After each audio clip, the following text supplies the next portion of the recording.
So hello everyone, नमस्कार। कैसे हैं आप सभी साथी? मैं नीरज पटेल स्वागत करता हूं आपका कर्तव्य इंस्टीट्यूट के इस ऑनलाइन प्लेटफॉर्म पर।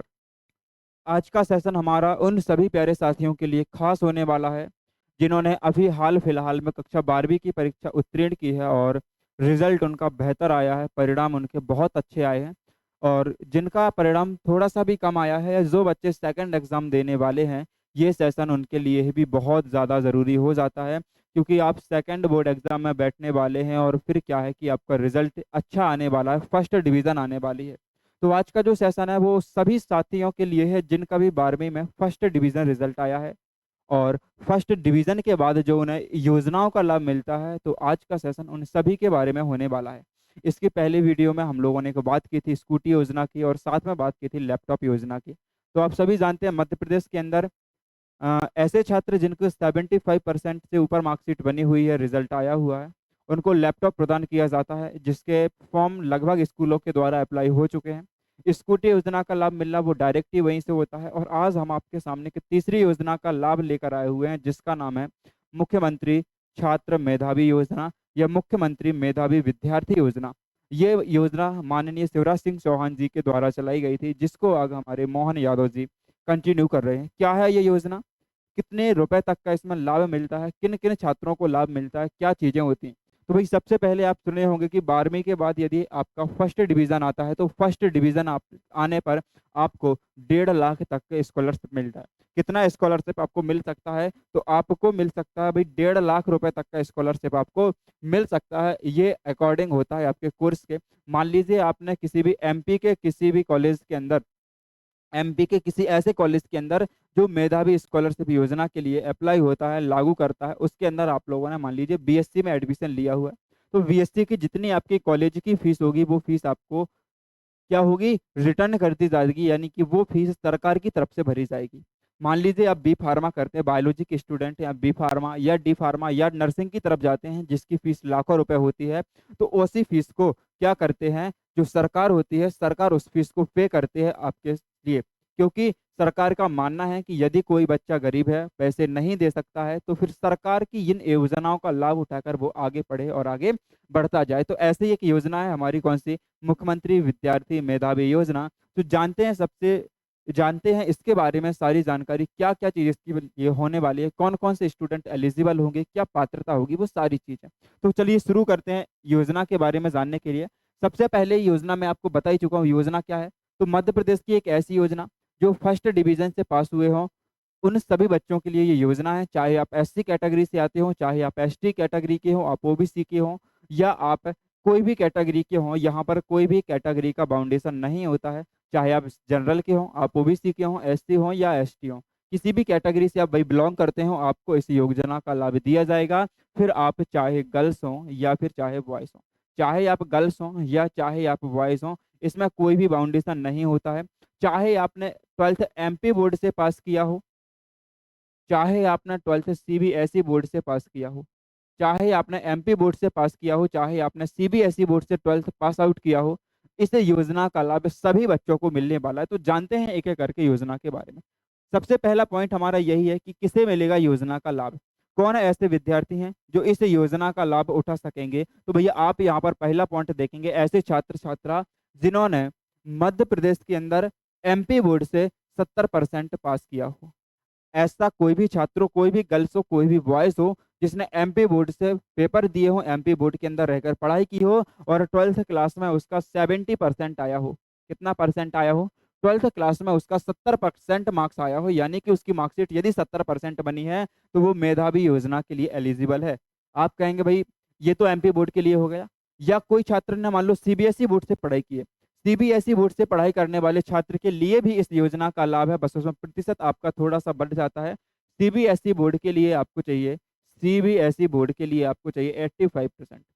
आपने यदि सीबीएसई बोर्ड से 12th पास की है, तो आपको 80% 12वीं में होनी चाहिए। आपने यदि एमपी बोर्ड से पास किया हो, तो फिर आपको 70% यहाँ पर मार्कशीट आपकी होनी चाहिए। यदि आप एमपी बोर्ड के छात्र हैं, तो आपकी मार्कशीट 70% से ज़्यादा होनी चाहिए, तो आप इसका योजना का लाभ ले सकते हैं। आप सीबीएसई बोर्ड के छात्र हैं, तो आपका पर रिजल्ट जो है 85% से ज़्यादा होना चाहिए, आप इसका रिजल्ट ले सकते हैं। ये चीज़ आपकी क्लियर हो गई होगी। भई क्या इसमें कोई सब्जेक्ट बाउंडेशन है क्या? यदि मैं बात करता हूँ सब्जेक्ट बाउंडेशन की, सब्जेक्ट की, या 12वीं में आपने कौन-सा सब्जेक्ट लिया हो, तब आपका इसे लाभ मिलेगा, तो मैं कहता हूँ 12वीं के सभी सब्जेक्ट के लिए, सभी विषय। आपने 12वीं की परीक्षा किसी भी विषय से दी है, आपने 12वीं की परीक्षा साथी किसी भी विषय से दी है, सभी विषय वालों को इस योजना का लाभ दिया जाता है, चाहे आप आर्ट सब्जेक्ट से रहे हों, चाहे आप कॉमर्स बैकग्राउंड से रहे हों, आप एग्रीकल्चर बैकग्राउंड से हों, आप साइंस स्ट्रीम से हों, कोई भी सब्जेक्ट आपने लिया हो 12वीं के अंदर, आपको क्या है, इस योजना का लाभ दिया जाएगा। आप इस योजना का लाभ लेने के लिए पात्र होंगे। अगले पॉइंट की बात करते हैं, उसके जो परिवार की आय है, वो 8 लाख रुपए से कम हो। क्या होना चाहिए? परिवार की आय 8 लाख रुपए से कम होनी चाहिए और परिवार में किसी की भी सरकारी नौकरी ना हो, है ना? कोई भी सदस्य परिवार का सरकारी नौकरी ना कर रहा हो, बस ये 4-5 चीज़ें हैं जो आपके पास ना होनी चाहिए। आपकी आय यदि बेटा 7 लाख रुपए है, मान लो आपकी आय 5 लाख रुपए है, ठीक है जी। आपके परिवार की कुल आय 5 लाख रुपए है, तो आप इस योजना का लाभ ले सकते हैं। शर्त ये होगी कि आपके घर का कोई भी सरकारी नौकरी में नहीं होना चाहिए। मान लीजिए आपकी आईडी में, आपकी जो समग्र आईडी है उसमें 4 लोगों के नाम लिखे हैं, तो उन 4 लोगों में से किसी के पास भी कोई भी गवर्नमेंट जॉब नहीं होनी चाहिए, कोई भी सरकारी जॉब नहीं होनी चाहिए और उन्हीं 4 की जो वार्षिक आय है वो 8 लाख रुपए से ज़्यादा ना हो, 8 लाख रुपए से कम हो, तो आप इस योजना का लाभ ले सकते हैं। क्लियर हो गया? इस योजना का लाभ कौन से छात्र ले सकते हैं, ये आपका क्लियर हो गया होगा। यदि फिर भी इसके बारे में कोई डाउट होता है, तो आप कमेंट बॉक्स में डाउट छोड़ दीजिएगा। मैं पूरी कोशिश करूँगा आपको बेहतरीन सा और सही तरीके से पूरा आंसर देने की। कब तक मिलेगा इस योजना का लाभ?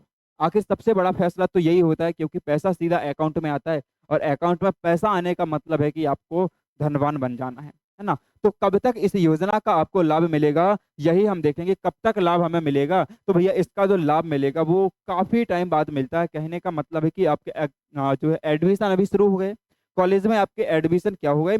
शुरू हो गए हैं। अब इस योजना का लाभ आपको मिलेगा अक्टूबर-नवंबर के समथिंग। कब मिलेगा? अक्टूबर-नवंबर के समथिंग इस योजना का आपको लाभ मिलेगा, योजना के फॉर्म भरे जाएँगे। ये सारी प्रोसेस आपकी कॉलेज से ही होगी, है ना? कॉलेज में जब आपका एडमिशन हो जाएगा, एक चीज़ याद रखना, एडमिशन के समय आपको फीस पे करनी होगी। जब भी आपका एडमिशन होता है, जब भी आपका एडमिशन होता है, एडमिशन के दौरान आपको आपकी फीस जमा करनी होगी। ये चीज़ आपको लिख लेना है। क्या होगा? आप चाहे मेधावी योजना का लाभ ही क्यों ना ले रहे हों, एडमिशन के दौरान आपको फीस जमा करनी होगी, फीस जमा करनी होगी। ये क्यों लिख रहा हूँ मैं कि एडमिशन के दौरान आपको फीस क्यों जमा करनी होगी? ताकि आपके पास एडमिशन स्लिप हो, आपके पास फीस की रसीद हो जो कि डॉक्यूमेंट्स के अंदर लगाई जाती है। तो लाभ कब तक मिलेगा? तो भाई इसका जो लाभ मिलेगा वो अक्टूबर-नवंबर के समथिंग लाभ मिलेगा। हो सकता है दिसंबर आ जाए, लेकिन पैसा आपको पूरा मिलेगा जो आपकी कॉलेज की फीस होगी। क्या भैया इसमें मुझे रहने-खाने के लिए मिलेगा? तो नहीं भाई। मान लीजिए आप सीयूईटी में पढ़ते हैं और तो वहाँ का जो खर्च होता है, रहने का, खाने का जो भी होता है, वो आपको अपनी जेब से देना होगा, बट जो कॉलेज की फीस होती है वो आपको सरकार पे करेगी। मान लीजिए आप भोपाल के किसी कॉलेज में पढ़ रहे हैं, तो आप भोपाल में रह रहे हैं। जब आप भोपाल के किसी कॉलेज में पढ़ रहे हैं तो आप वहाँ पर रहेंगे और रहेंगे तो आपका कुछ खर्च आएगा, रेंट, रूम रेंट आएगा आपका, या हॉस्टल में रहेंगे तो हॉस्टल का रेंट होगा, आपका जो है खाने-पीने का होगा। तो ये सारी जो चीज़ें होती हैं, वो आपको अपनी जेब से देनी पड़ेंगी। वो सभी चीज़ें आपको अपनी जेब से देनी पड़ेंगी और बाकी का जो आपकी कॉलेज का खर्च होता है, ये कॉलेज का कर्ज पूरा कौन देगा? कॉलेज का खर्च पूरा आपको सरकार देगी इस योजना के अंतर्गत। क्या होगा? आप यदि मान लीजिए भोपाल या इंदौर जैसे शहर में रह रहे हैं, तो भोपाल या इंदौर में जो आपका खर्च आएगा, कॉलेज के अलावा जो भी खर्च होगा, आपकी किताबों का खर्च जो होगा, आपके कपड़ों का खर्च होगा, आपके खाने का खर्च होगा, आपके घूमने का खर्च होगा, आपके रहने का खर्च होगा।